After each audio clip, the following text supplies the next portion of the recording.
Assalamualaikum warahmatullahi wabarakatuh. Halo Sobat Wiki, ketemu lagi dengan kita di program Top 5 News on the Week dengan saya Amelia dan saya Sarah Gita. Kita akan membahas 5 berita terpopuler dalam minggu ini. Nah, berita yang pertama ini ada kabar duka dari keluarga besar Kompas Gramedia ya atas meninggalnya Bapak Jakub Utama. Iya, dan beliau ini tutup usia pada 88 tahun di Rumah Sakit Mitra Keluarga ya. Iya, sebelum meninggal dunia, Bapak Jakub Utama juga sempat dilarikan di rumah sakit sejak Minggu sore ya. Iya, dan ketika dilarikan di rumah sakit pun, ketika masuk rumah sakit kondisinya juga sudah kritis. Ya. Untuk lebih lengkapnya kita simak berita yang berikut ini. Pendiri Kompas Gramedia Jakub Utama wafat pada Rabu 9 September 2020 sekitar pukul 1 siang.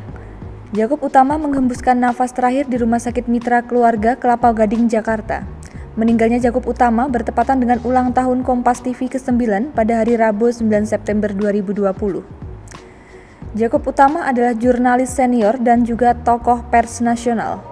Direktur Komunikasi Kompas Gramedia Rusdi Amral mengatakan, sebelum meninggal, pemimpin umum harian Kompas itu sempat mengalami koma sejak Minggu 6 September 2020 sore. Sementara itu, dokter yang menangani Jakub Utama, Felix, mengatakan kondisi terakhir almarhum sebelum meninggal. Pada saat masuk itu, dari 2 pekan lalu sudah kritis dengan adanya gangguan multi organ dan komorbid. Setelah beberapa hari dirawat intensif, Felix menyebut kondisi Jakub Utama sempat membaik. Namun, belakangan kondisi kesehatan Jakub Utama kembali menurun hingga akhirnya mengembuskan nafas yang terakhir kalinya. Felix menambahkan faktor usia juga menjadi penyebab meninggalnya Jakub Utama. Jenazah pendiri Kompas Gramedia Jakub Utama dibawa ke gedung Kompas Gramedia di Palmerah Selatan, Jakarta untuk mendapatkan penghormatan terakhir di gedung Kompas Gramedia. Jakub Utama dimakamkan di Taman Makam Pahlawan Kalibata pada Kamis 10 September 2020 pukul 12 siang.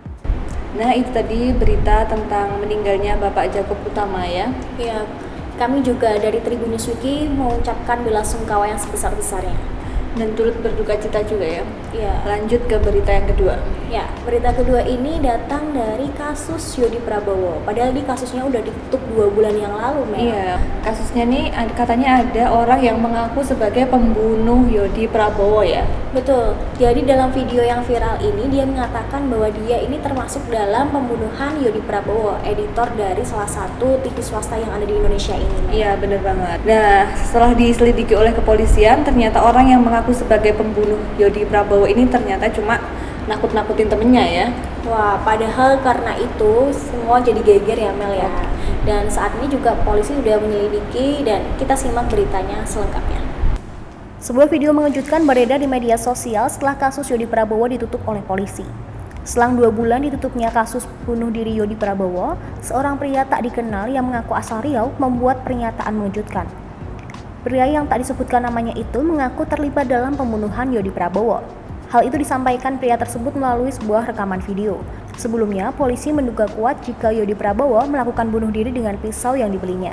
Video pengakuan pria itu pun tersebar dan dilaporkan kepada pihak Metro TV. Di Treskrimum Polda Metro Jaya, Kombes Tubagus Adi Hidayat mengatakan, pria itu diamankan dengan asumsi dan pertimbangan apakah benar informasi yang beredar di video. Namun setelah dilakukan pemeriksaan, orang itu ternyata mengaku sebagai pembunuh Yodi Prabowo hanya untuk menakuti temannya yang terlibat keributan dengan dia. Jadi itu berita mengenai orang yang mengaku-ngaku ikut membunuh Yodi ya, padahal dia cuma bercanda. Dan ini sebenarnya kita janganlah ditiru ya, walaupun hanya untuk menakut-nakuti, tapi sebaiknya dihindari aja ya. Oke. Nah, kita masuk ke berita yang ketiga tentang pembatasan sosial berskala besar di DKI Jakarta. Anies Baswedan kembali menerapkan PSBB di DKI Jakarta karena terus bertambahnya angka pasien yang positif COVID-19 ya. Betul, jadi di DKI Jakarta ini salah satu wilayah yang menyumbang angka tertinggi. Bahkan kasusnya dalam per hari itu bisa sampai 1.000, Mel.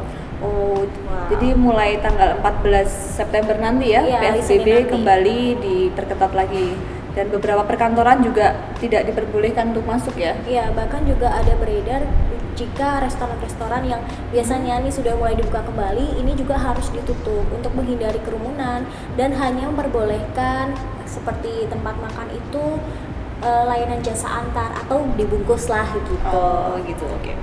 Lebih lengkapnya kita langsung simak berita yang berikut ini.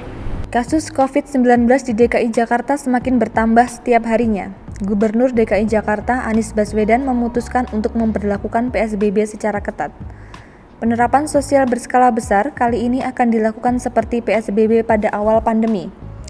Artinya, beberapa kegiatan di luar ruangan akan kembali dibatasi. Melalui konferensi pers pada YouTube Pemprov DKI Jakarta pada Rabu 9 September 2020, Anies Baswedan mengumumkan pemberlakuan kembali PSBB di Jakarta akan dimulai pada Senin 14 September 2020. Beberapa aktivitas yang kembali dibatasi, salah satu diantaranya adalah kegiatan di tempat ibadah. Tempat ibadah di komplek perumahan atau permukiman diizinkan beroperasi selama tidak dihadiri oleh warga dari luar kompleks tersebut. Meski demikian, Anies meminta warga tetap menjalankan protokol kesehatan ketika mendatangi rumah ibadah. Kegiatan publik yang bersifat berkumpul juga tidak diperbolehkan. Alasannya, kumpul keluarga atau reuni rentan menjadi klaster baru penularan COVID-19. Warga cenderung mengabaikan protokol kesehatan saat kumpul bersama orang yang dikenal dekat. Seperti pemberlakuan PSBB sebelumnya, transportasi umum di Jakarta akan kembali dibatasi, salah satunya dengan mengurangi kapasitas penumpang dalam satu kendaraan. Selain itu, jam operasional transportasi umum juga akan dibatasi. Pemprov DKI tidak memperbolehkan restoran dan warung makan untuk menerima pengunjung yang ingin makan di tempat. Berbeda dengan kafe dan restoran, Anies memutuskan menutup operasional tempat hiburan dan juga sekolah. Selain itu, sebagian besar perkantoran juga diwajibkan menerapkan bekerja dari rumah atau work from home. Nah, begitu berita PSBB di Jakarta ya. Ya, semoga dengan adanya PSBB ini juga akan menurunkan angka COVID yang terjadi. Tetap patuhi protokol kesehatan dengan pakai masker dan juga jaga jarak. Ya, seperti kita jaga jarak ya, Mel. Oke. Nah, berita selanjutnya datang dari dunia olahraga nih, khususnya di Timnas Indonesia. Katanya mau mendatangkan tim analis ya? Iya, padahal kan Indonesia ini akan menuju 2 turnamen ya, akan ikut tergabung dalam 2 turnamen, yaitu Piala Asia U19 tahun 2020 dan juga Piala Dunia U20, U21 ya? Iya. Dan untuk persiapannya ini, pelatih Timnas Indonesia Shin Tae-yong akan mendatangkan tim analis dari Korea. Berkat tim analis ini, waktu itu negara Korea Selatan berhasil mengalahkan Jerman dalam sebuah pertandingan. Jadi ya mungkin Indonesia juga diharapkan hal yang bisa. sama juga terjadi, hal yang baik juga ya. Untuk selengkapnya kita cek berita berikut ini. Keputusan PSSI merekrut Shin Tae-yong sebagai pelatih Timnas tentu tidak main-main. Bukti keseriusan PSSI adalah dengan memberikan wewenang Shin Tae-yong, yakni melatih Timnas Indonesia di berbagai jenjang usia. Khusus untuk ajang terdekat, rupanya PSSI tak main-main dengan target. Indonesia akan bertarung di ajang Piala Asia U19 tahun 2020 dan Piala Dunia U20 pada 2021 mendatang. Segala persiapan sudah dijalankan PSSI untuk Timnas Indonesia U19 yang akan terjun di 2 turnamen tersebut. Salah satunya dengan menggelar pemusatan latihan atau training center di Kroasia. Selain itu, PSSI juga dikabarkan telah mewujudkan keinginan Shin Tae-yong untuk menambah amunisi tim pelatih. Permintaan ini untuk mendatangkan tim analis perbandingan dari Korea Selatan telah mendapat lampu hijau.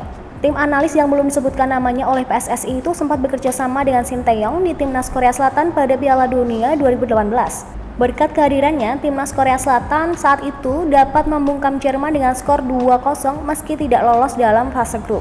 Mengalahkan Jerman tentu bukan perkara yang mudah. Walau Jerman 2018 merupakan tim sia-sia, mereka adalah juara Piala Dunia 2014. PSSI sendiri meminta Shin Tae-yong untuk memenuhi target yang diminta pemerintah Indonesia di Piala Dunia U20 tahun 2021. Menjadi tuan rumah, Shin Tae-yong harus membawa timnas U20 Indonesia minimal lolos dari babak penyisihan grup. Hal itu cukup berat, mengingat Piala Dunia U20 diikuti oleh berbagai negara top dunia. Nah, baik itu tadi berita. Semoga dengan tim analis ini, Indonesia juga semakin maju ya dalam tim sepak bola, terutama timnas Indonesia ini. Begitu juga dengan olahraga-olahraga lainnya ya. Betul.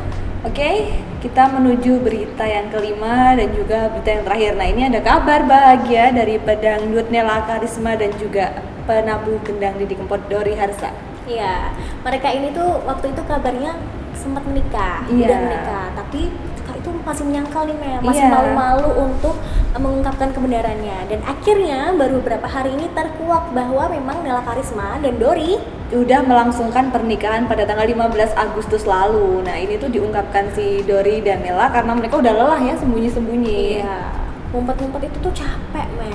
Iya, Makanya apalagi terang-terangan aja. Apalagi kabar bahagia gitu ya. Iya, dan ini memang ketika dikabarkan ini sontak masyarakat juga kaget dan terutama juga bahagialah ya atas kebahagiaan mereka juga.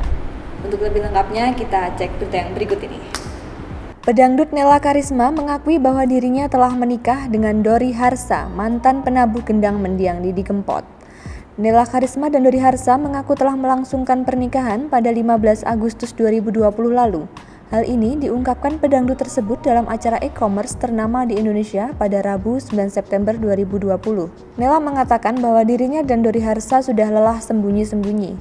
Dalam acara tersebut, keduanya juga memperlihatkan cincin di jari manis mereka masing-masing.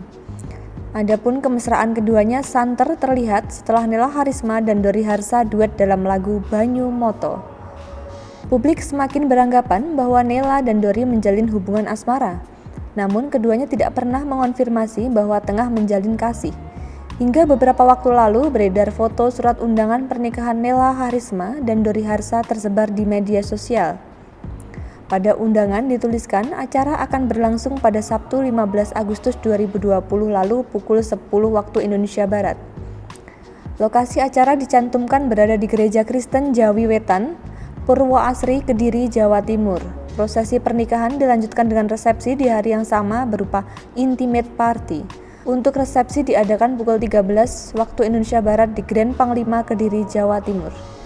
Nah gitu tuh kabar bahagia dari Nela Karisma dan juga Dori Harsa. Kita juga turut bahagia ya atas kabar tersebut. Oke.